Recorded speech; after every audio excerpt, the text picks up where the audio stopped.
Bonjour, bonjour, excellent réveil à tous. Merci d'être là avec nous dans Bonjour d'Algérie. Dans Bonjour d'Algérie, aujourd'hui, nous recevrons un nombre d'invités pour vous dont les regards et les actions et les initiatives convergent en faveur de l'environnement. Et c'est à l'occasion également d'un événement tenu à Alger. Il s'agit du Salon national de l'environnement.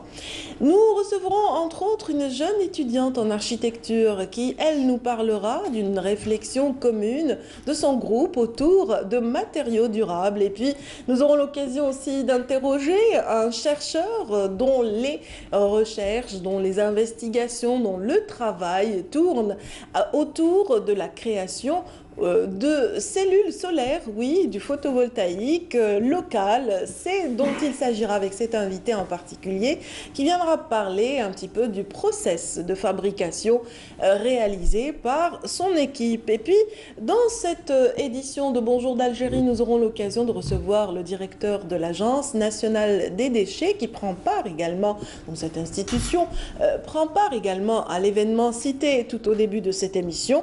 Il nous parlera un petit peu de cette participation et du rôle joué par l'Agence nationale des déchets dans la préservation de notre environnement au quotidien.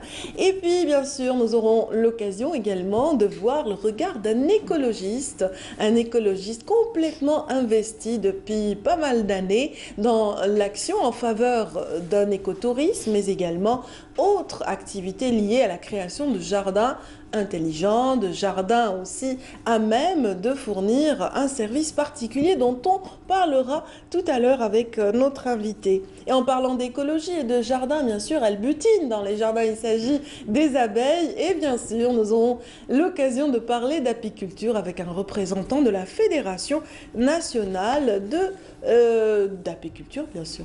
Voilà. Merci encore une fois d'être avec nous, mesdames, messieurs. Tout de suite, un point météo avant de retrouver les invités cités. Suivez l'air du temps avec Mobilis. Bonjour Amel. Bonjour Adia. Je n'ai pas cité son nom. Amel Laribi. Elle est très célèbre, Amel. C'est notre Miss Météo nationale. Comment va, Amel? Ça va? Ça va, merci. Et vous? Ça va. Bien réveillé? Bien réveillé, mais j'ai pas vu pointer le soleil encore. Il y a un peu de grisaille ce matin. Oui, il y a des nuages bas en ce moment. Il y a des nuages bas. Et de la brume aussi. Allez, que nous disent les cartes à propos de ces nuages bas qui s'introduisent dans le ciel? Allons-y. On les voit quand même à l'image. N'est-ce pas? Allez-y, pardon. Je vous en prie. Bonjour à tous et bon réveil. Eh bien, pour aujourd'hui, le ciel se montrera généralement dégagé sur les régions de l'ouest. Par contre, au centre et l'est, on aura des nuages bas en ce début de matinée, plus de la brume près des côtes et dans les vallées. Puis le ciel deviendra dégagé, à partiellement voilé, mais le ciel se voilera progressivement en fin d'après-midi, mais plus vers le centre-est et l'est, et à localement nuageux, pouvant donner quelques pluies durant la fin de journée qui vont s'atténuer mais en fin de soirée. La moitié sud, excepté quelques passages nuageux vers le nord Sahara, les oasis et le nord du Sahara oriental. Partout ailleurs, le soleil s'en donnera à cœur joie sur le sud-ouest, la Sahara, le Sahara central, l'extrême sud, le Gard et le Tassili avec 2 fréquences éléments de sable. Au nord Sahara, les oasis, le Sahara central et tout au long des frontières algéro-maliennes. Les températures, eh bien, quant à elles seront plutôt agréables pour la saison.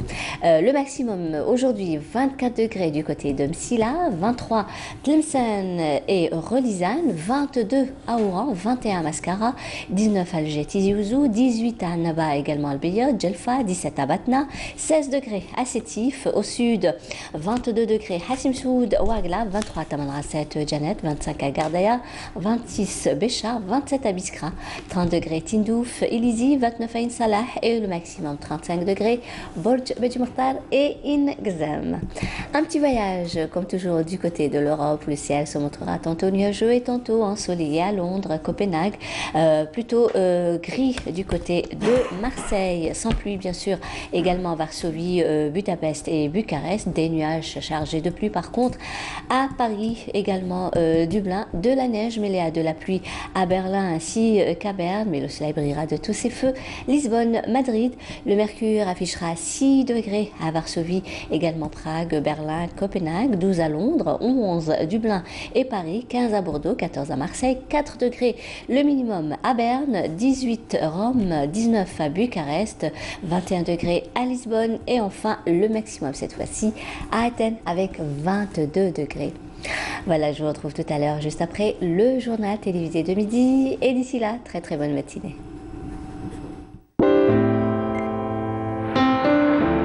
La météo vous a été présentée par Mobilis. Et par Amel Laribi. Merci Amel. Merci Radia. Passez également une excellente journée, je vous le souhaite en tout cas. Merci bien. Bonne route pour Dalbeida, oui, on aura besoin. Pour préparer le midi. Exactement. Et ben, on aura le plaisir de vous suivre à travers la lucarne tout à l'heure. Inch'Allah. Merci. Merci Radia. Passez une bonne fin de journée. Donc, bon début de journée pour vous qui êtes avec nous ce matin. Et tout de suite, une chanson donc un hymne dédié à l'Algérie par Noura Gnawa. جزاير يا زينة البلدان من بكري على مكير طرف نجماها وهلال جزاير يا بلاد الشجعان هواكينا وبالصح تبان جزاير يا زينة البلدان من بكري على مكير طرف نجماها وهلال جزاير يا بلاد الشجعان هواكينا وبالصح تبان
يا زمان قاعدين بصمة في تاريخ المجيد مذكورين حتى في القرآن بلاد مليون ونص شهيد وراهم يا حسرة يا زمان قاعدين بصمة في تاريخ المجيد مذكورين حتى في القرآن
شتائم ظلمنا شحال بكاهات واليوم الكرامة ولات ومن جديد عاودت حياهات جزاير شحال قصت وعناهات شتائم ظلمنا شحال بكاهات واليوم الكرامة ولات ومن جديد عاودت حياهات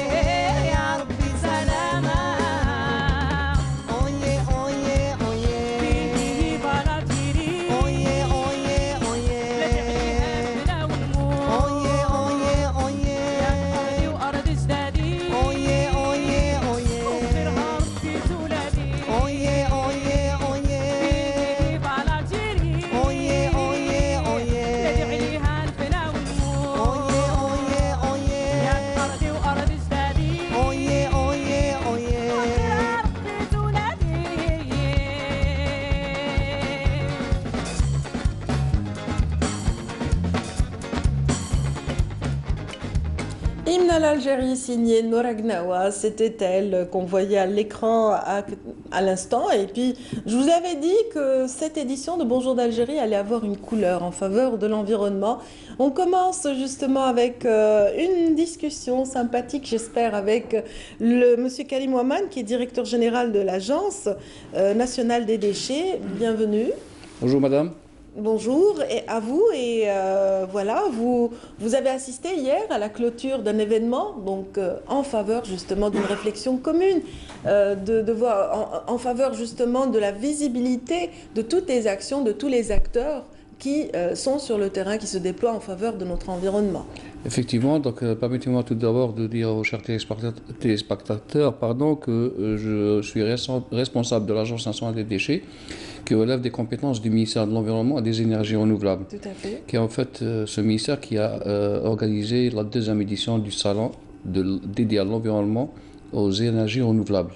Donc le salon était à sa deuxième édition et il s'est tenu du 7 au 10 de ce mois-ci et qui a permis aux différents acteurs de se rencontrer, de s'écouter, de partager les expériences des uns et des autres. Ça a permis de voir quelques accords signés, pour ne pas dire beaucoup d'accords signés entre différents acteurs, pour justement se lancer dans des activités lucratives dans le cadre de la gestion environnementale en général et dans le cadre de l'énergie renouvelable en particulier.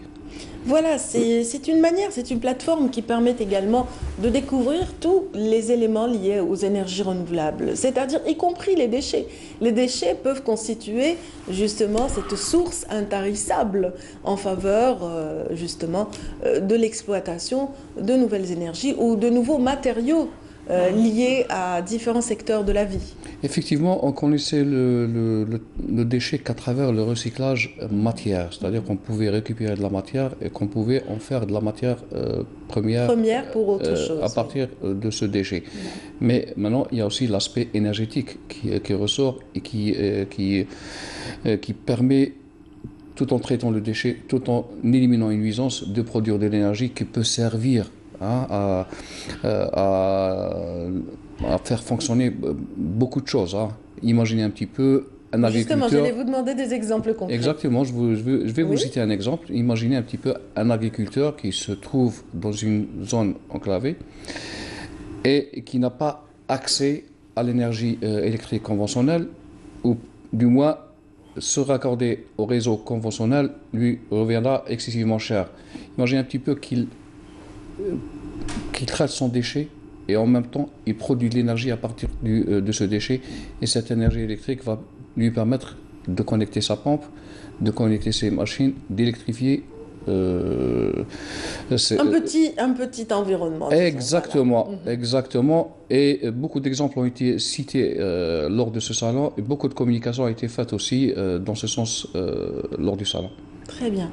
Mais en dehors justement de la production d'énergie, il est vrai que nombreux sont les matériaux que l'on retrouve dans les déchets qui peuvent être récupérés, réutilisés, à qui on peut donner une nouvelle vie, voilà, un nouveau design, une nouvelle affectation et tout ça. C'est ce que vous vous attelez à faire depuis quelques années. Donc on essaye de revaloriser ces déchets depuis quelques années. Absolument, il faut savoir déjà qu'avant que ça soit... J'aime bien cette image, regardez.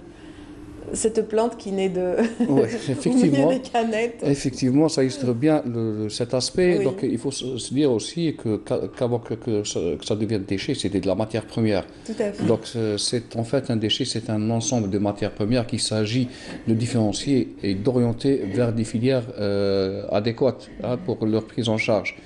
Mais pour ce faire, il faut qu'un certain nombre de mécanismes soient mis en place, et on est mandaté par notre ministère de tutelle, qui est le ministère de l'Environnement et des énergies renouvelables, justement de promouvoir tout ce qui est activité liée à la valorisation des déchets. Mais quand vous dites qu'en amont, il faut des actions au préalable, moi je pense que l'action principale, c'est peut-être le tri. Le tri peut être un facteur important dans le process justement de récupération et puis aussi de revalorisation et de recyclage. C'est, disons, c'est le premier geste à faire justement. Donc il est plus facile et moins coûteux de trier à la source qu'en mettant en place un dispositif de machine dont prix de revient est excessivement cher et le prix de fonctionnement reviendrait cher aussi à la collectivité. Donc, imaginez un petit peu que chacun de nous fasse le premier geste. Ça va faciliter le travail par la suite.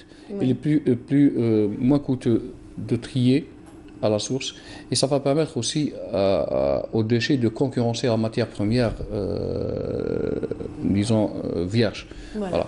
Donc les bacs de tri ont été placés dans certaines localités de la capitale en guise justement de projet pilote. Donc qu'en est-il de cette action? Est-ce qu'au bout de quelques années, on peut évaluer un petit peu la participation du citoyen, l'implication dans ce geste? Le citoyen est de plus en plus demandeur de ce genre de dispositif.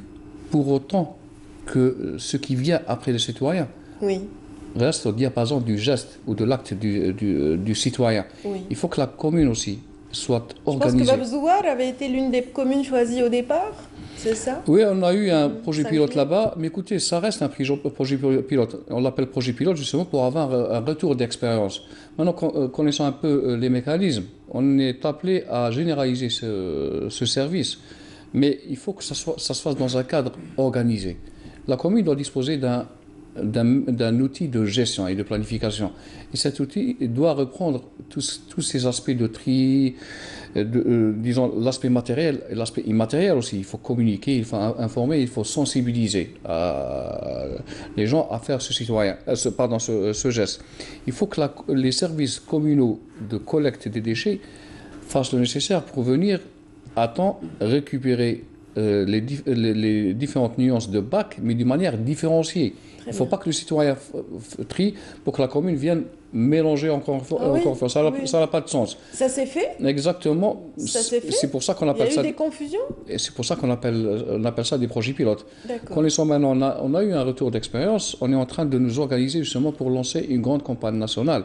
Bon, il faut que ça soit fait dans un cadre beaucoup plus harmonisé. Ça veut dire Conformément- qu'il faudrait plusieurs bennes à ordures pour le... Voilà. Commençons déjà Pour par deux prendre bennes, si vous permettez. Deux bennes. Il faut qu'on fasse les choses Les graduellement. métaux et le plastique. Il faut qu'on le fasse les choses graduellement. Pour revenir sur ça, il faut voir un peu la composition des déchets ménagers.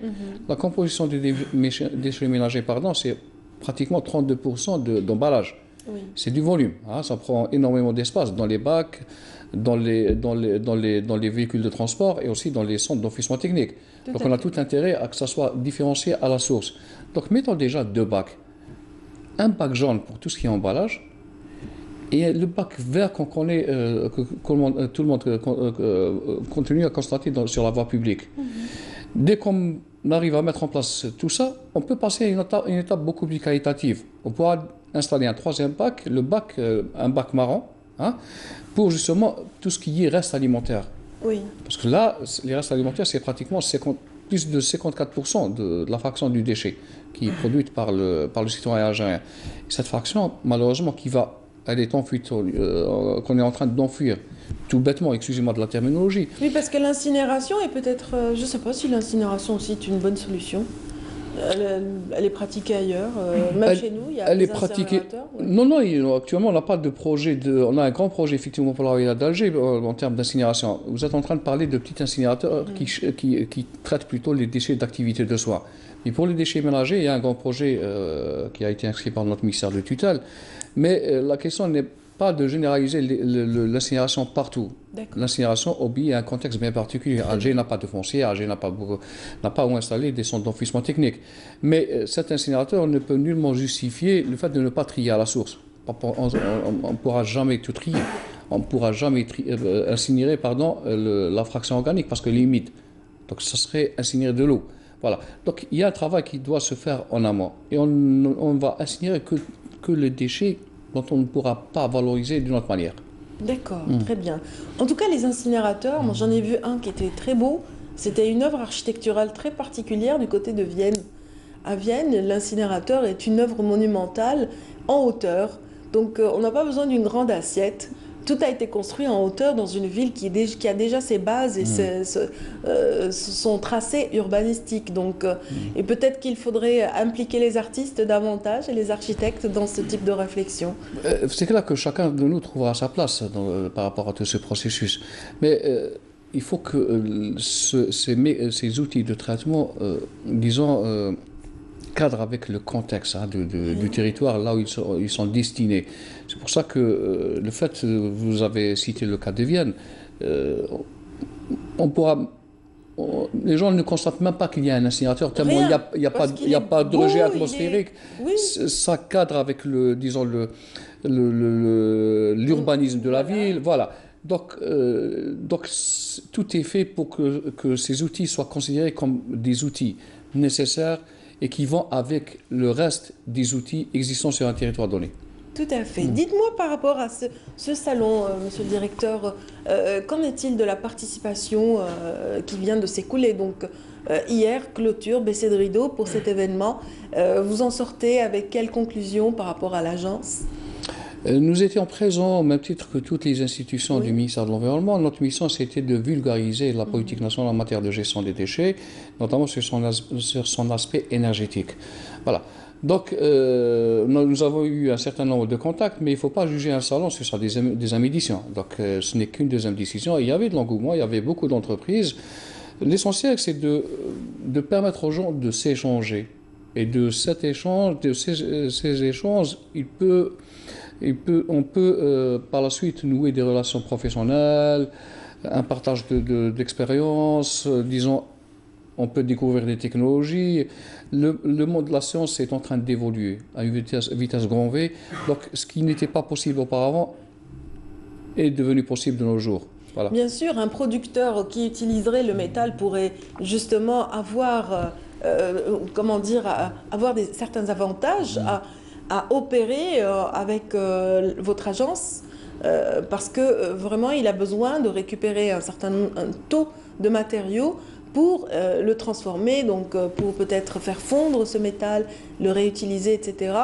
Ça, c'est un exemple. Je citerai aussi l'exemple vraiment qui a ravi un petit peu toutes les institutions, c'est la récupération des peaux de moutons.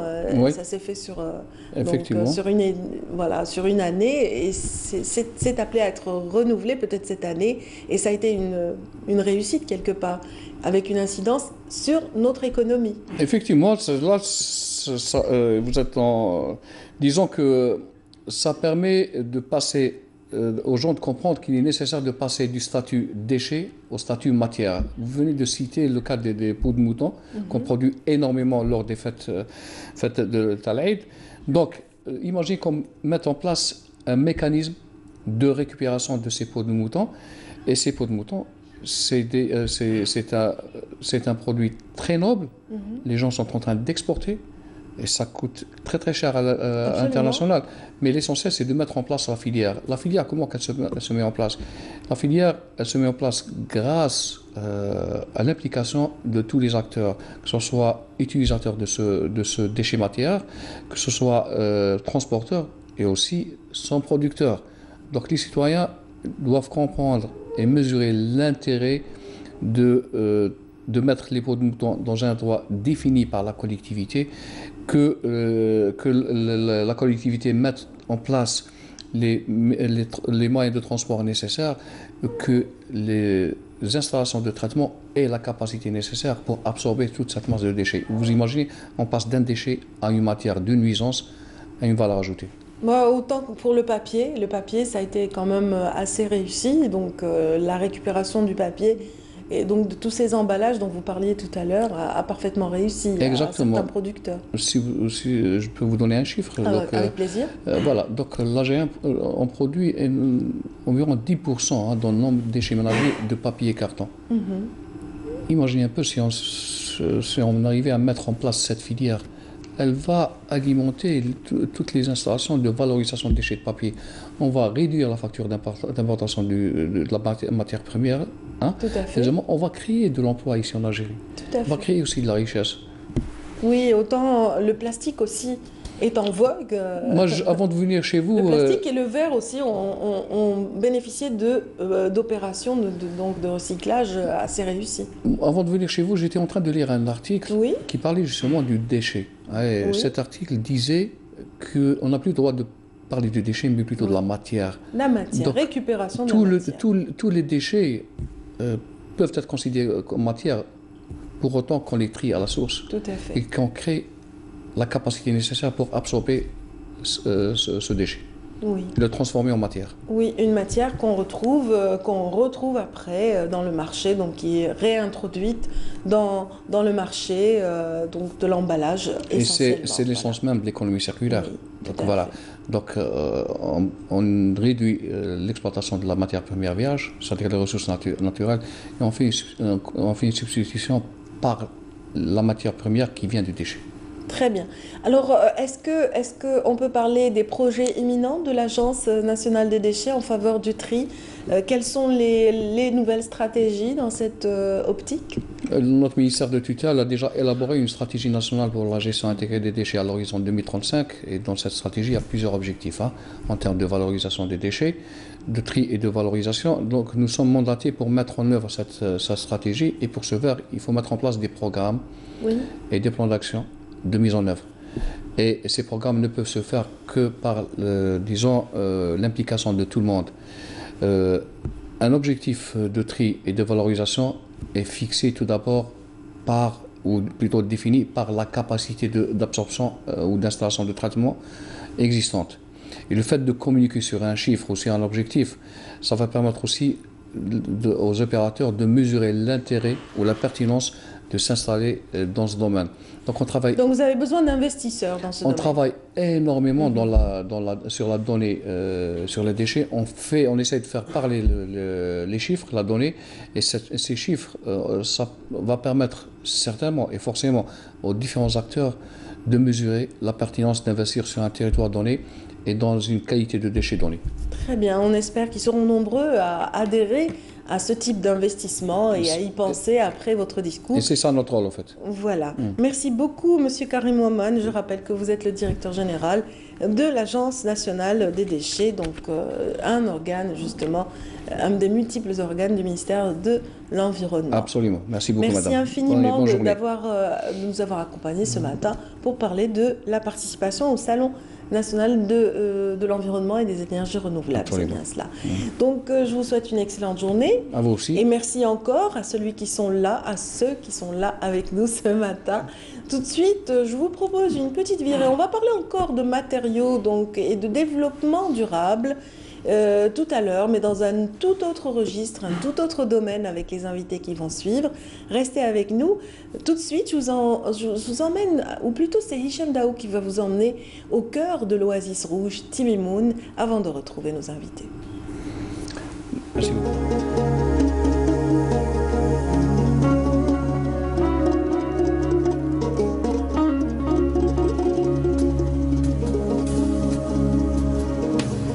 Nous entamons notre périple par les 3 célèbres montagnes de Tibchirin, qui servaient autrefois de repère aux caravaniers et qui indiquaient que la ville n'était plus très loin.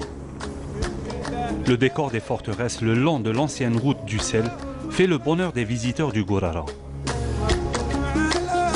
Les différentes tribus qui ont peuplé la région habitaient des forteresses, composées de petites maisons, une mosquée entourée de jardins et de palmeraies. On les appelle l'Ersor. Ces constructions sont basées essentiellement sur l'argile et la paille, une méthode qui a fait ses preuves par la solidité et la longévité des édifices, et ce durant des siècles. Plusieurs tribus ont étendu leur règne d'ici vers toute la région du Gourara. القرارة منطقة تمتاز بزواياها الصوفية ومنطقة حضارية فيها عدة حضارات عدة قبائل مستقلة بداتها في القدم وكاين شحال من زوايا وشيوخ اللي يمثلوا القرارة من القرن العاشر الهجري حتى القرن هذا.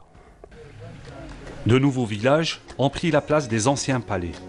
Le processus de désertification n'est pas le seul facteur qui a poussé les familles à quitter ces forteresses où l'organisation sociale fonctionnait de manière harmonieuse.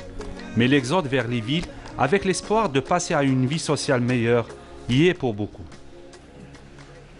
ما يخفاش عليك بان منطقه تيميمون ضاربه جذورها في اعماق التاريخ، عندها لي باتريمون، عندها القصور يعني الماديه يعني قصور الفقاره، وعندها عند السيستم قديم في الفقاره، وعندها يعني الرق الكبير العرق الكبير، وعندها يعني سعه المساحه هذه.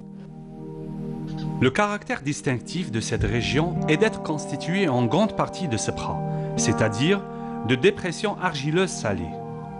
Il y a 5 siècles, et au milieu de ces ressorts, va naître un homme pieux qui va jouer le rôle de réunificateur en célébrant la naissance du prophète Mohammed alayhi salatu wassalam, devenu l'un des événements cultuels les plus connus de la région.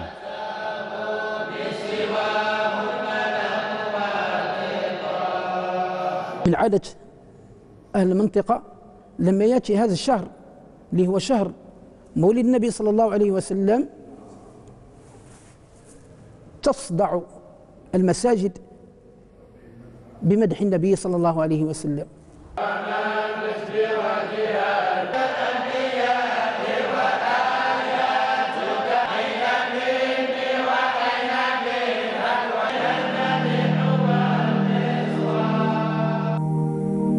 Des châteaux au milieu du désert, un décor qui fait tout le charme de cette région du Gourara.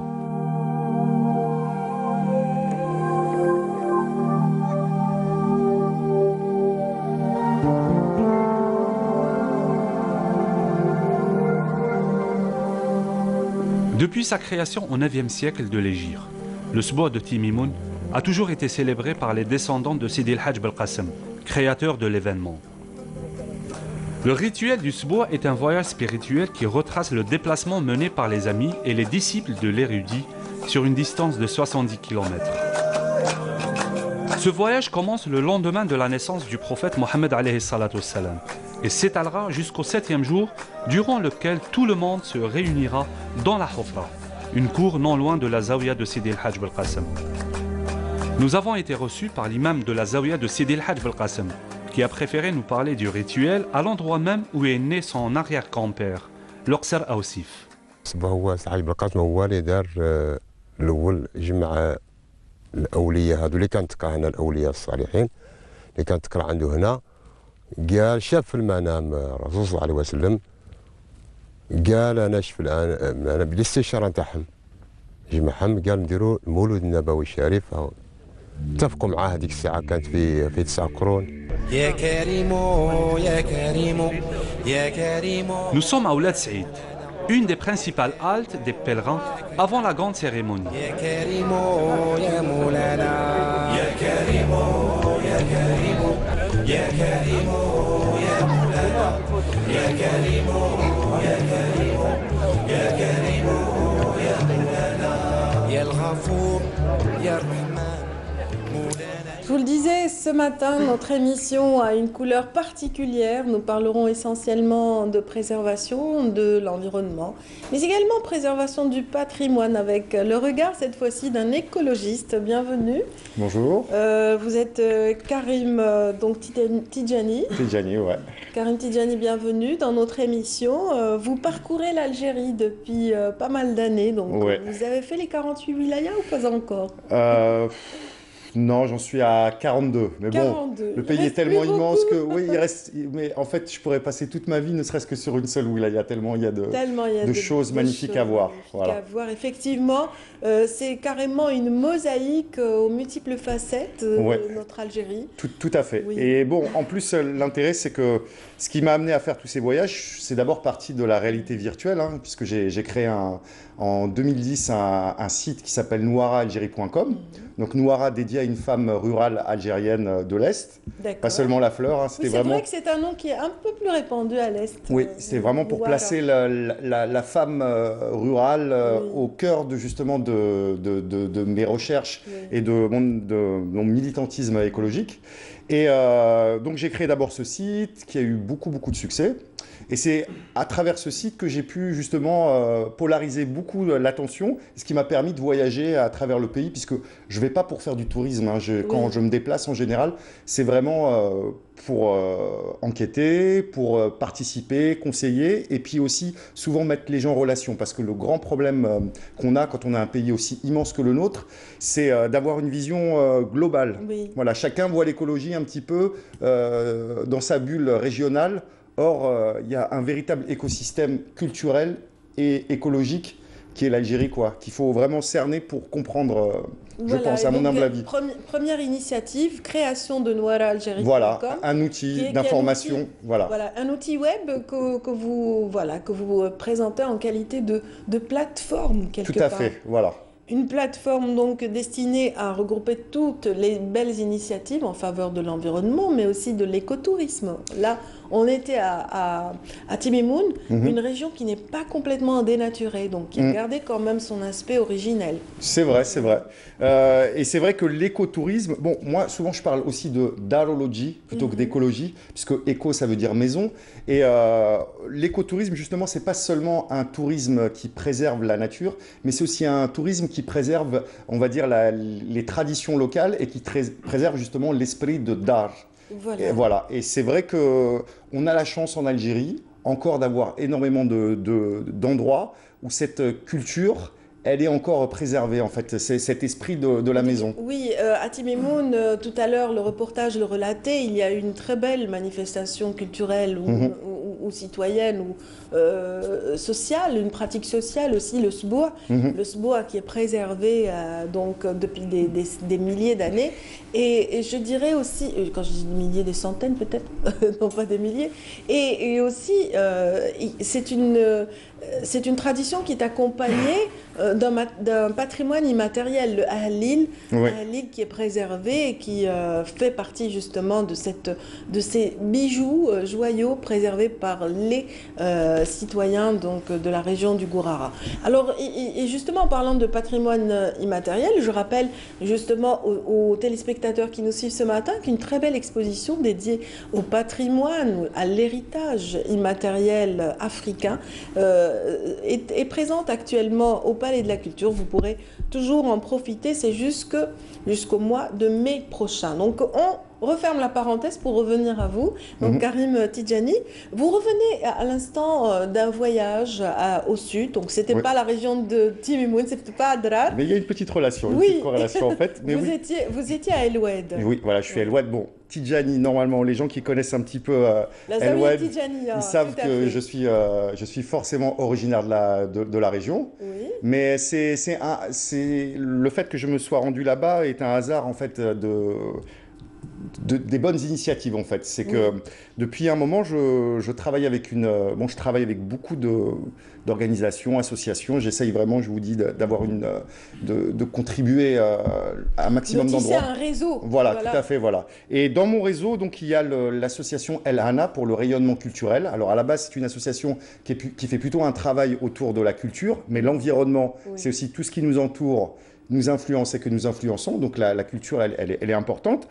Et ils sont en train de travailler, donc depuis quelques années, là, ils sont en train de bâtir, donc cette association, un centre culturel qui va être vraiment, je pense, immense au sens propre et figuré, puisqu'il fait quand même presque 2000 mètres carrés. Il sera imposant. Voilà, imposant, et puis avec vraiment beaucoup d'ambition. Oui.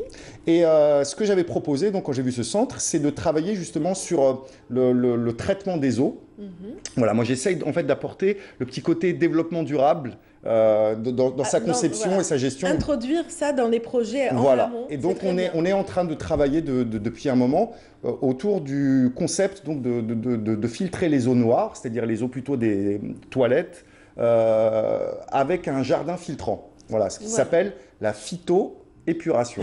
Phytoplante, épuration, donc traitement des eaux. Et donc pour ceux où on est parti en week-end... On a des images peut-être qui illustrent, là on voit un petit peu un écoulement d'eau sur un ruisseau et peut-être que c'est dirigé. Oui, alors ça par exemple c'était un marais filtrant. En fait la phytoépuration, ce qu'il y a c'est que c'est un domaine très très large et en fait à chaque projet, il y a chaque projet est un défi et chaque projet a sa conception qui lui est propre. Ouargla a eu sa petite conception en matière. Timessine aussi, la Zawiya Tijaniya. Donc on a justement, comme on a fait un week-end de réflexion et de rencontres, on a justement profité pour faire venir des gens de Biskra, par exemple des architectes. Donc il y avait monsieur Dali, monsieur Dbabesh, monsieur Djiboul, qui eux, ils nous ont conseillé justement parce qu'ils ont une certaine expérience autour de ce sujet. Et puis on a fait venir aussi M. Hafouda Lamine, qui lui a été un des concepteurs du projet de Timessine.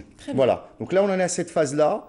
D'abord, je pense qu'il faut capitaliser l'expérience des autres. Oui. On les a fait venir, on a amené aussi des gens d'Alger pour nous conseiller, des gens qui seraient intéressés aussi pour financer le projet, parce que notre idée quand même, c'est de financer au maximum à des fonds privés. Très bien. Pour que ça avance plus vite. Oui, c'est bien en tout cas d'impliquer les entreprises et les détenteurs de capitaux importants, donc qui peuvent aussi apporter leur grain de sel dans les développements d'une cité.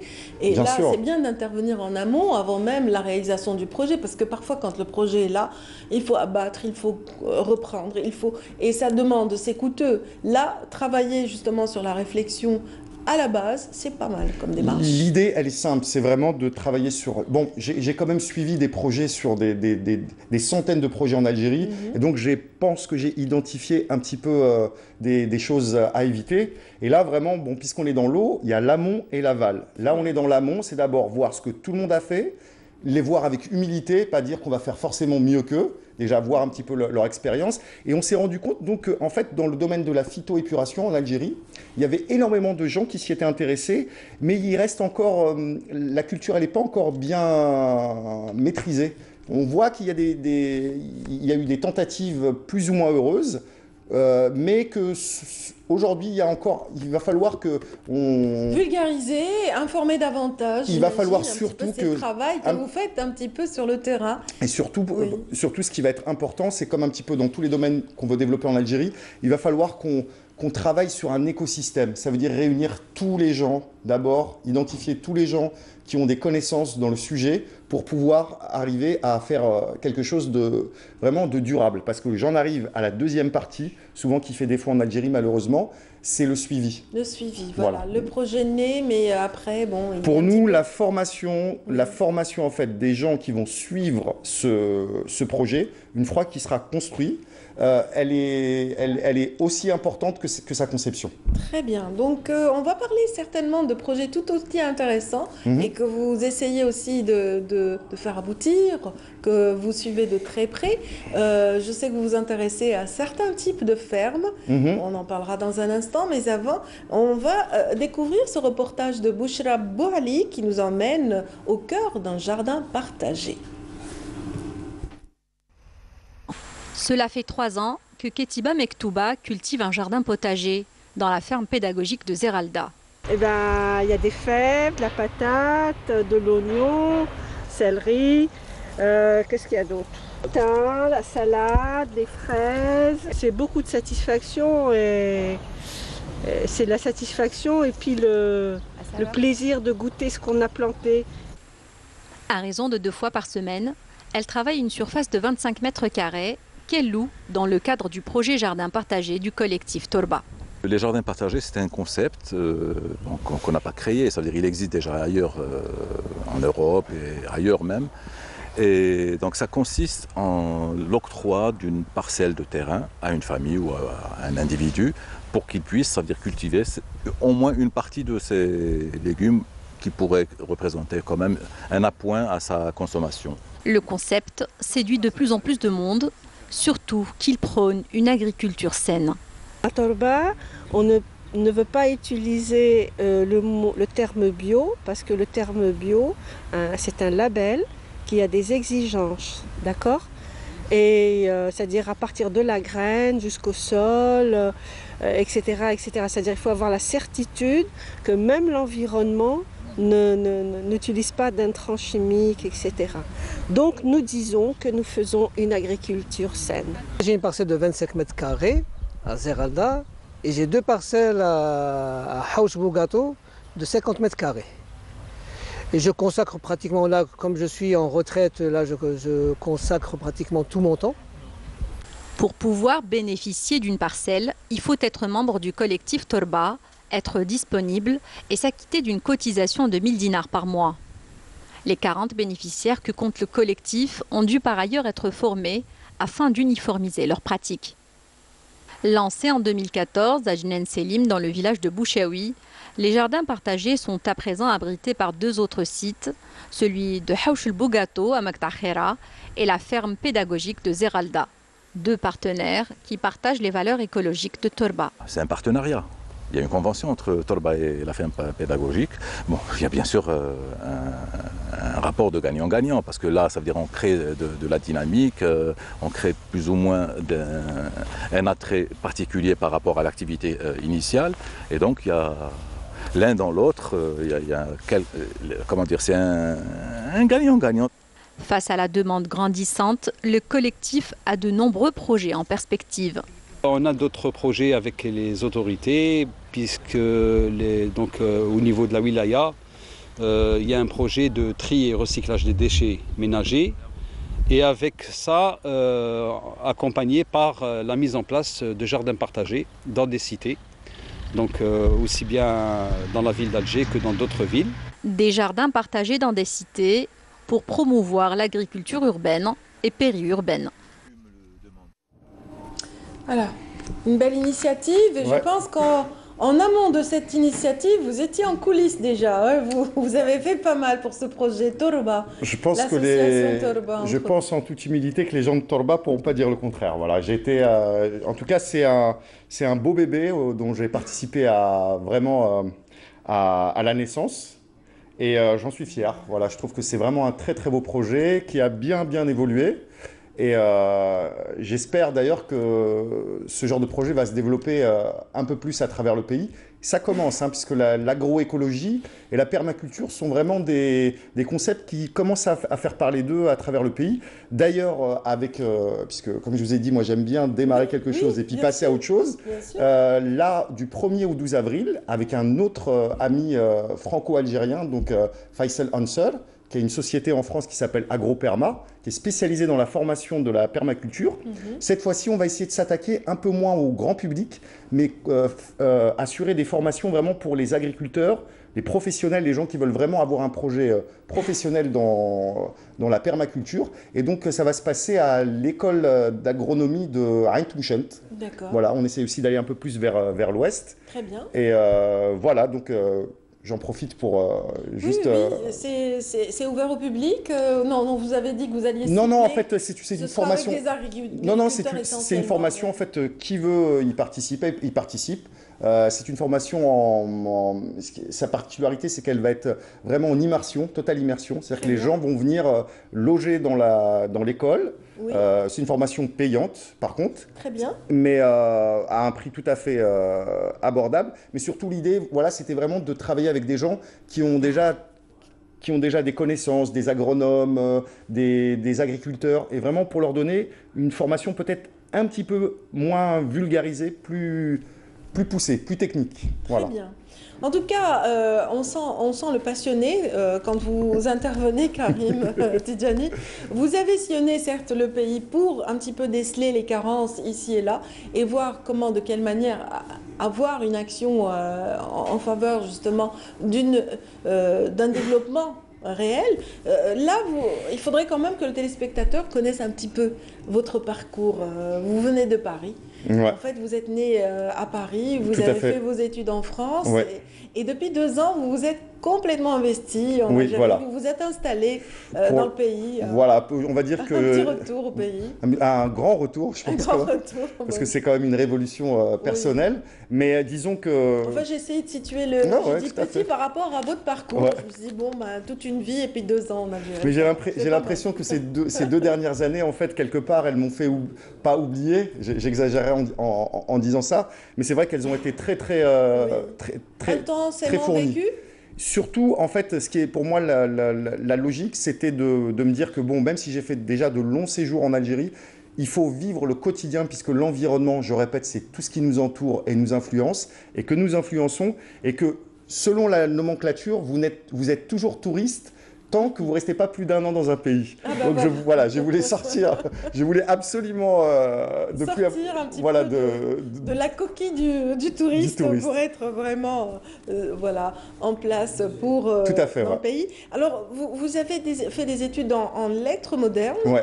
Donc ça aussi, ça a été utile dans votre parcours, puisque vous avez à votre actif nombre d'articles liés à toutes les thématiques qu'on vient de citer, en fait. L'écotourisme, la permaculture. Un petit peu.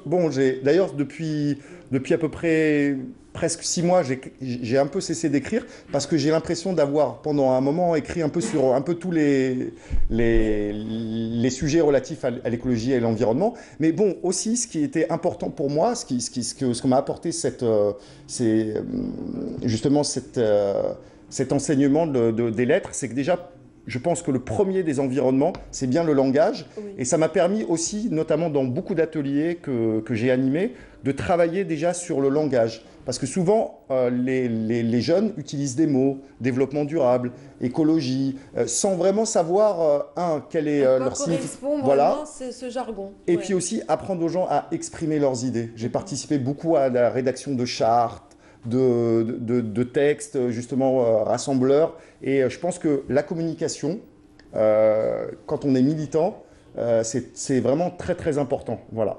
Création aussi, élaboration de cahiers pour les écoliers. Donc la jeune génération est ciblée par vos actions. Tout à fait. On a travaillé aussi avec un ami Hadj Khalil qui dirige une société qui s'appelle Bionor. Donc c'est le premier qui a travaillé il y a 15 ans de ça sur le concept de date bio, exportée bio. Cette fois-ci parce que c'était vraiment le label éco-certifié bio.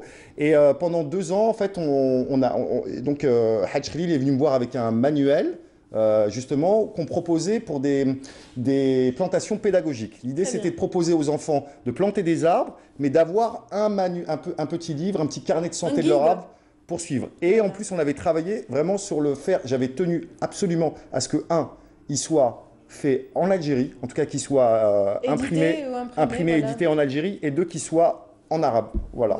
Et ça s'est fait, ça a vu le jour grâce à... Écoutez, ça a été un succès, on va dire, correct. Voilà, j'espère qu'on ira encore plus loin, mais vu le contexte, on a réussi quand même à faire un suivi sur 2 ans, et on a eu à peu près 60% de taux de réussite, ce qui n'est pas négligeable. Pas négligeable, mais à mon humble avis, j'espère qu'on pourra faire mieux avec de meilleurs moyens, parce qu'on avait vraiment un budget très limité. Alhamdoulilah, on a eu beaucoup de gens qui nous ont soutenus, qui nous ont suivis, et ça nous a permis comme ça de planter 1 millier d'arbres dans 13 wilayas. Très bien. On souhaite longue vie à cette expérience également, puisque voilà, les premiers pas, les jalons ont été ça y est, installés. J'espère que ça suivra son cours. J'aimerais aussi souligner le fait que vous preniez de belles photos dans ce parcours dont on parlait à travers vos photos aussi ont participé, contribué à cet effort de sensibilisation. En fait, à mon humble avis, des fois une image parle 100 fois plus que les mots. Et c'est vrai que pour finir là-dessus, mon approche, je sais qu'il y a certains écologistes, et qui le font d'ailleurs à juste titre, aiment montrer ce qui ne va pas. Alors moi, je l'ai fait un moment, mais je me concentre depuis un moment à montrer ce qu'il faut préserver, et surtout à montrer la beauté non seulement de la nature algérienne, mais aussi de la nature des Algériens, au sens... oui, tout voilà. à fait. Et je pense qu'aujourd'hui, on peut le dire avec fierté.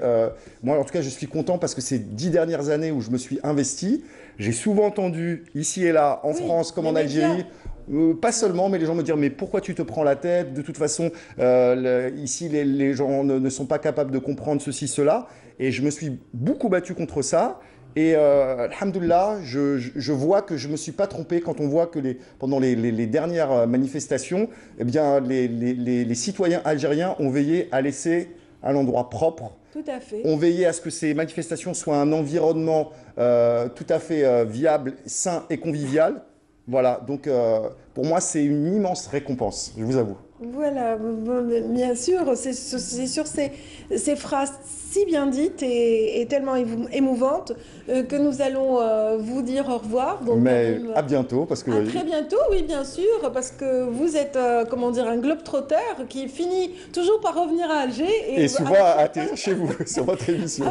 La prochaine escale à Alger, on vous recevra avec plaisir parce qu'on sait qu'il y a toujours du nouveau dans votre action. Rappelons quand même le site. Donc c'est nouaraalgérie.com. Donc on peut s'enquérir de tout ce qui est relatif à l'environnement et d'autres thèmes qu'on vient de citer avec vous. Karim Tidjani, ce fut un plaisir. Plaisir éminemment partagé. Bon voyage à donc c'est la prochaine escale. Ah non, il y en a d'autres avant, mais j'ai pas le temps de tout vous dire. On n'aura pas le temps, j'imagine. En tout cas, bravo pour tout ceci. Merci. Au revoir. Et voilà, on va parler tout de suite d'une autre initiative citoyenne. Il s'agit d'une école de formation professionnelle qui a choisi de consacrer un espace par semaine gratuitement, donc gracieusement offert aux porteurs de projets et aux futurs employés, donc aux aux demandeurs d'emploi. Voyons un petit peu le détail avec Nour El Houda Bouzgaou qui a suivi de très près cette opération. Notre centre de formation The Campus est un centre qui existe sur Sétif depuis 18 ans, depuis 2001, et sur Alger depuis maintenant une petite année. Et donc dans nos deux centres, Sétif et Alger, on propose plusieurs choses, axées autour de l'entreprise et de l'employabilité. Donc on propose des formations continues, donc c'est des formations courtes destinées aux entreprises, de la formation en langue, et de la formation aussi qui permettent aux demandeurs d'emploi de pouvoir accéder à l'emploi. C'est aujourd'hui le thème aussi de notre formation aujourd'hui, c'est notre CDC, Centre de développement de carrière. Parce que l'idée c'est de matcher l'offre et la demande d'emploi. Et on s'est rendu compte que les demandeurs d'emploi, les primo-demandeurs d'emploi avaient un diplôme, mais n'avaient pas forcément les soft skills, la bonne attitude en entreprise. Donc l'idée, c'est de préparer aussi cette population-là à une entrée opérationnelle en entreprise grâce à des formations qui sont offertes parce qu'on considère que notre école doit avoir, notre centre de formation doit avoir un rôle sociétal en Algérie. Effectivement, moi, donc je suis née en France, j'ai étudié en France, à la fois en France et à la fois aux États-Unis. J'ai fait un module aux États-Unis en commerce international et j'ai à peu près une vingtaine d'années d'expérience dans ce qu'on appelle le freight forwarding, donc c'est le transport international en Algérie.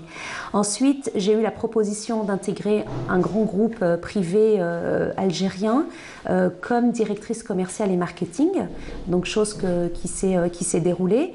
Et je suis animée par l'entrepreneuriat. Pour moi, j'ai déjà créé des sociétés en France et j'avais besoin réellement de créer une entreprise en Algérie et j'ai fait le choix de m'associer à Mohamed Yahyaoui, donc un monsieur qui a une vision à terme en Algérie, qui donne de la formation donc sur Sétif. Il est commissaire aux comptes comme profession, mais il est vraiment très proche du besoin de l'entreprise. Donc j'ai choisi de m'associer à cette personne qui avait une vision. Et j'ai choisi donc de venir m'installer, donc il y a maintenant 4 ans sur l'Algérie, avec vraiment, je suis animée par la volonté d'apporter des choses pragmatiques aux entreprises, aux demandeurs d'emploi et de faire des formations aussi en lien avec le web et le digital, puisque aujourd'hui on ne travaille pas de la même manière aujourd'hui qu'il y a encore 5 ans, 10 ans. Vous avez des nouveaux métiers qui viennent sur le marché du travail et on doit absolument accompagner l'entreprise algérienne à ces nouveaux métiers. Donc nos formations sont aussi axées autour de l'environnement exogène de l'entreprise et c'est à nous d'être force de proposition auprès de l'entreprise pour dire eh bien voilà ce qui est en train de se passer à l'extérieur et je veux tirer aussi l'entreprise algérienne vers des standards internationaux et vers des compétences aussi internationales puisqu'on est dans une ère de mondialisation et dans une ère de numérique. L'Algérie doit absolument, et il y a un potentiel énorme en Algérie, doit absolument aussi être dans la course de ces enjeux numériques. Donc effectivement, j'ai fait le choix de remettre en question ma vie professionnelle, une situation plutôt confortable de l'autre côté, pour être utile, apporter ma pierre à l'édifice aussi pour la construction de cette Algérie nouvelle, pleine d'espoir. Et aujourd'hui, on est vraiment sur des formations qui confortent en tout cas mon choix et ma décision. C'est effectivement une excellente question. Alors évidemment, il y a encore du travail à faire en termes de parité dans un certain nombre de postes à responsabilité. Et en même temps, je vais vous donner un exemple sur l'égalité des salaires. Eh bien, j'ai été agréablement surprise de voir qu'en Algérie, à diplôme égal, poste égal, eh bien, on a le même salaire, qu'on soit homme ou femme, nous avons le même salaire. Contrairement à la France, où vous avez aujourd'hui à peu près 30% en moyenne de différence à poste égal, expérience égale et diplôme égal entre l'homme et la femme. Donc il y a vraiment des leçons à prendre aussi de l'Algérie à ce niveau-là. Et en même temps, évidemment, la femme doit doublement se battre pour s'exprimer, pour pouvoir aussi entreprendre. Ça, c'est une réalité. Il y a des initiatives aussi au niveau de la société civile. Il y a des choses qui se mettent en place. Et je pense que la femme, qui est aussi une mère, qui est aussi une sœur, qui va penser aux autres avant de penser à elle. Et on le ressent dans le mode de fonctionnement. Je le disais tout à l'heure, c'était une initiative citoyenne qui est à l'honneur, inscrite à l'honneur de cette dame, Linda Benkassem en l'occurrence, directrice de l'école campus, qui s'est complètement investie dans son projet, donc en faveur de la formation de la jeune génération et des porteurs de projets. Et bien sûr, en termes de projets, nous allons tout de suite en dévoiler deux. D'abord, voilà, on va présenter nos invités actuels. Il s'agit de Khadija Jouaoui. Bonjour. Khadija, on vous a déjà reçu en qualité d'artiste récemment, en qualité de photographe. Oui. Voilà. Aujourd'hui, on prend l'autre casquette. Vous êtes étudiante en architecture en 4e année. Exactement. Très bien. Bienvenue. On va parler un petit peu de ce qui vous tient à cœur aujourd'hui. Le temps de présenter Monsieur Fawzi Rzoula. Bienvenue. Vous êtes chercheur et vous vous êtes complètement investi dans la fabrication, la réalisation de cellules solaires ou photovoltaïques, c'est bien cela. C'est ça, parce qu'on dit photovoltaïque ou solaire, donc à base de silicium en général. Très bien. Qui est la silice, c'est-à-dire le matériau essentiel, la matière première, c'est la silice. On démarre de la silice pour fabriquer du silicium grade solaire. Oui. À partir de là, donc on remonte directement au panneau solaire en passant par les 3 étapes. Voilà, d'abord la transformation du matériau de base qui est le silicium, la silice qui est présente en Algérie, disponible. C'est du sable. Très bien. Pour nous, c'est du sable. Et le sable, mais il faut chercher. Oui. C'est pas n'importe quel sable, puisqu'il faut chercher le sable qui se rapproche qui se rapproche de la purification. C'est-à-dire, au moins, on trouve de la silice un peu spéciale.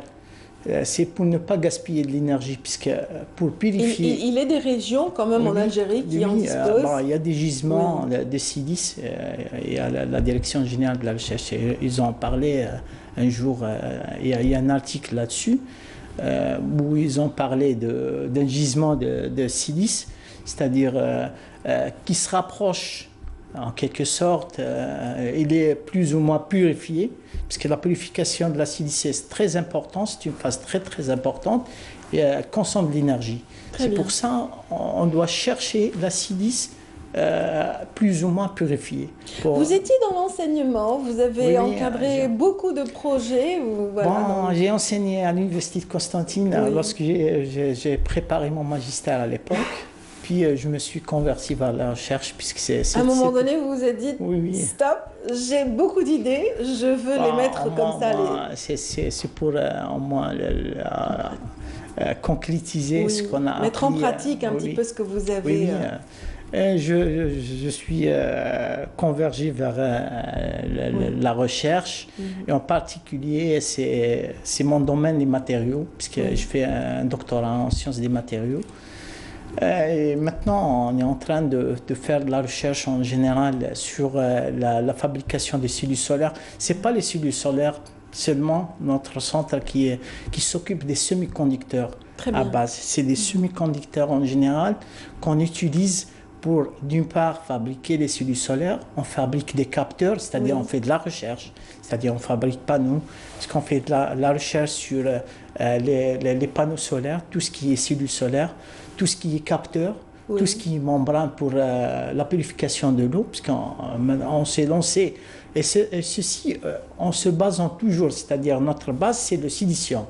Avec justement une idée, vraiment une idée. Voilà. L'idée, c'est aussi d'arriver à concrétiser tout le process de fabrication avec une main-d'œuvre et une connaissance et technologie algérienne, purement algérienne, de manière à réaliser des produits à moindre coût. C'est ça, en fait, l'idée. L'idée, c'est de partir avec un matériau et arriver à la fin à un prototype ou avec le moindre coût. Très bien. C'est ça, la cellule, c'est ça. Et c'est ce que vous avez présenté récemment, donc lors de cette édition du Salon international de l'environnement et des énergies renouvelables, qui a connu une baissée de rideau hier seulement. Oui, on a présenté d'une part le plus essentiel, c'est le panneau solaire. Oui. C'est-à-dire maintenant, au sein de notre centre, on fait les 3 étapes pour ne pas entrer dans les techniques. C'est-à-dire il y a 3 étapes dans la fabrication. Il y a le tirage, c'est-à-dire les plaquettes. Pour amener les plaquettes, il faut un tirage, un lingot. On les découpe nous-mêmes, puisqu'on a les moyens pour le découper, pour avoir des plaquettes. La plaquette, elle doit être transformée en cellule. C'est-à-dire, vous voyez, lorsqu'on voit le panneau, il y a les stries. C'est ça. Ça, c'est la métallisation, qui sont métallisés, encapsulés. Donc, la deuxième étape, c'est la fabrication. C'est au niveau de notre centre. C'est-à-dire, on doit passer pour réaliser la cellule. Et après, on fait l'encapsulation, c'est-à-dire le montage. En tout cas, tout ce process a été décrit au public de la SAFEX durant toute une semaine. Il y avait beaucoup de monde qui était intéressé et qui peut-être certainement que vous aurez des investisseurs à même de porter voilà, plein les bras ce projet. On va revenir à notre jeune architecte. Donc Khadija Zouaoui, on parle de matériaux, aussi de cellules photovoltaïques. Elles sont introduites dans l'architecture moderne. Et puis également, il y a toute une réflexion développée autour des matériaux durables. En fait, l'architecture est inclue aussi dans le domaine de l'énergie. Oui. Surtout de plus en plus, on pense développement durable. Oui. Donc, notre entreprise, il s'agit de Tché Batinov. Donc, c'est par rapport à Chérif, le fondateur de cette... C'est Chérif Nassim. Oui. Bâtiment, innovation. Donc, on cherche à innover dans le sens de matériaux, de ramener de nouvelles technologies qui entrent dans le cadre du développement durable. En même temps, donc, pour préserver la nature, l'environnement et chercher de nouvelles solutions en termes de l'architecture en Algérie. Vous arrivez à convaincre un peu les constructeurs par rapport au choix de matériaux durables? Est-ce que vous arrivez à les introduire, à injecter cette philosophie, cette réflexion un petit peu concrètement dans les projets? En fait, en Algérie,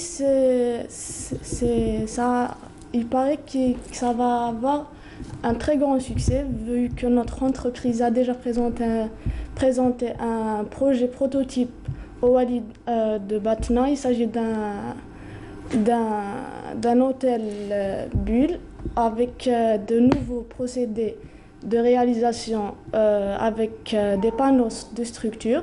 C'est un concept qui est nouveau en Algérie, qui rentre dans la protection de l'environnement. Il s'agit des panneaux de structure qui nous évite la pollution durant le processus de réalisation de chantier, les centrales à béton, etc. Voilà, on aura moins de poussière, moins de tracas comme ça dans les rues. Voilà, donc aussi il nous préserve la nature en matière de consommation de l'énergie. Oui. Donc on réduit de 50 à 80% de l'énergie consommée puisque c'est un matériau de nature de polystyrène. Donc de 1, il y a l'isolation qui nous assure un confort thermique et phonique. On a la rapidité de la réalisation. Donc on peut réaliser une maison en allant jusqu'à R+1, R+2 avec ce matériau qu'on propose. Donc il résiste au séisme jusqu'à 9 degrés de séisme. Donc les essais ont déjà... Antisismique, très bien. Voilà, ont été déjà faits en Italie. Ça a donné de très bons résultats. Donc aussi, on peut réaliser de formes complexes, ce qui nous pose problème parfois avec le béton, la charpente métallique. Oui, ce n'est pas toujours évident d'avoir des formes spéciales. Voilà, on se trouve toujours avec des boîtes type... Voilà. Comme ça, on veut une innovation, c'est le thème de notre entreprise. On peut proposer des formes complexes, organiques, comme le projet Qui a été présenté donc Walid Tiaré. Exactement. Excellent. Donc, voilà. En tout cas, rappelons aussi que Nassim, vous-même peut-être, donc vous avez travaillé donc de concert par rapport à la préservation de l'environnement en matière aussi de continuité entre les générations dans l'utilisation des matériaux de terre. Donc l'architecture de terre, il fait partie des fervents défenseurs de cette architecture, n'est-ce pas? Voilà. Donc contrairement à ce qui est commun de nos jours, de plus en plus la technologie avance, de plus on revient vers les matériaux qui sont nobles. Oui. Et comme c'est malheureux que nous les rejetons dans notre société, en principe, on revient vers ces matériaux. Par exemple, on a un patrimoine très riche en termes d'architecture, en termes d'écologie. Les maisons sont quasiment passives en matière d'énergie, donc c'est une matière qui est Puis sur le plan thermique aussi, c'est excellent. Voilà. Avec le changement de saison au sud, on est quand même à l'abri et très bien dans le confort dans ces maisons en terre. On assure un confort thermique, confort phonique.